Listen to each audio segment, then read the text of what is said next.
Port में वो बड़े बड़े कंटेनर में वो बच्चे बंद करके और बाहर भेजे जाते हैं। तो वो उनको उल्टा लटका करके, और जब वो डरे होते हैं उनको पीट करके, और जब वो डरे होते हैं, सहमे होते हैं, तो उनके उनके सिर में भी सुराख करके, और ब्लड रिश्ता है ना, उस ब्लड को पीते हैं वो लोग। तो उसमें एड्रीनोक्रोन होता है। एप्स्टीन एक इजराइल का एक गुप्तचर था, मतलब जासूस था। वो ऐसे लोगों को ऊपर निगरानी रखा करता था पर्टिकुलरली। और जैसे पीडोफाइल हो गए, यानी बच्चों के साथ गुप्त संबंध बनाने, मतलब गलत संबंध बनाने वाले, या एड्रीनोक्रोम पीने वाले। वो क्या होता है एड्रीनोक्रोम? एक ग्रंथि से एक वो निकलता है, बोले तो हार्मोन होता है, जो जवान रखने में हेल्प करता है और पावर बना के रखने में और सेक्सुअल पावर बढ़ाने में काम आता है।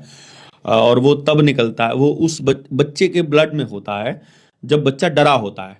तो वो लोग जो ह्यूमन ट्रैफिकिंग करते हैं ना, जैसे आपने देखा होगा भारत के अंदर हर साल 30-40 हजार बच्चा गायब हो जाता है, जिसका कभी किसी को पता नहीं चलता।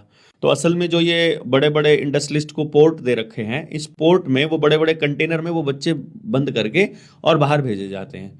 तो वो उनको उल्टा लटका करके, और जब वो डरे होते हैं उनको पीट करके, और जब वो डरे होते हैं, सहमे होते हैं, तो उनके उनके सिर में भी सुराख करके, और ब्लड रिश्ता है ना, उस ब्लड को पीते हैं वो लोग। तो उसमें एड्रीनोक्रोन होता है।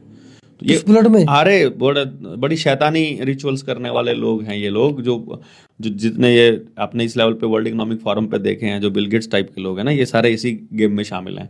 और जितने ये सारे बच्चों के साथ अनैतिक संबंध रखते हैं, ये जो धारा, ये जो होमोसेक्सुअलिटी है, यानी समलैंगिकता है, मैक्सिमम जो अमीर लोग रहते हैं और जो नेता लोग रहते हैं, ये इस तरह की एक्टिविटीज में शामिल रहते हैं।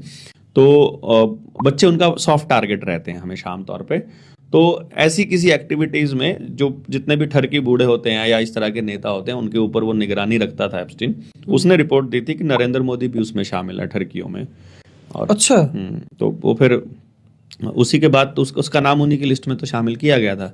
बड़ा बवाल मचा था, यहाँ तक कि सारे के सारे एंकरों को बोल दिया गया था कि उसके खिलाफ नहीं बोलेगा कोई भी, इस बात की सच्चाई नहीं बताएगा। तो ये रिपोर्ट ये जारी होने के बाद उनको पॉलिटिकली तो ब्लैकमेल किया जाता था बेसिकली, और जो मर्जी उनसे करवाया जाता था कि ये रिपोर्ट तुम्हारी पड़ी हुई है हमारे पास,